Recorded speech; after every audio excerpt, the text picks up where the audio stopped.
So 5 days తర్వాత తింటున్నావు కానీ ఫీలింగ్ ఏంటి?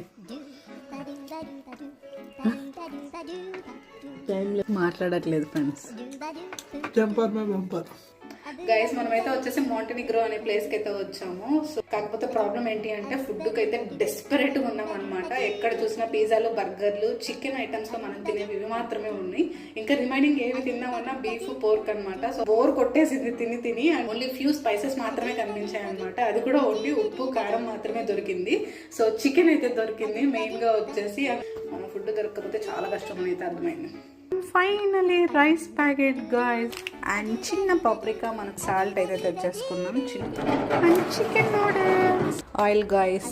సో ఇవి ఆల్మోస్ట్ వచ్చేసి మనకి ఒక 30 euros దాకా అయింది. అసలు ఫుడ్ అన్నీ కూడా పక్కన పెడితే అసలు వ్యూ కానీ లొకేషన్ కానీ చాలా అంటే చాలా బాగుంది. మీకైతే అసలు బీచ్ వ్యూ చూపిస్తాను. సో నైట్ లైఫ్ ఎంత బాగుంటుంది రూమ్ నుంచి అనేది చూడండి. How beautiful guys. ఇప్పుడైతే మనం చాలా డెస్పరేట్గా ఉన్నాం కాబట్టి రైస్ అండ్ అలాగే వచ్చేసి మనకి దొరికిన ఉప్పు కారంతో మాత్రమే చికెన్ కర్రీ లాగా చేసుకొని అయితే తినబోతున్నాం. Stay tune. Welcome back to my channel. నీకు ఛానల్ ఉంది, నీకు waste. This is how to సోంబెరీస్ ఖాళీగా చూస్తూ ఉంటారు గైస్, ఏం చేయకుండా. యాక్టర్, డైరెక్టర్, ప్రొడ్యూసర్ అన్ని వీళ్ళే. యమ్మీ చికెన్. అండ్ మనకు వచ్చేసి పుల్కా టైప్లో దొరికింది గైస్. సో దీన్ని చేసుకొని ఇప్పుడు తినడమే అన్నమాట.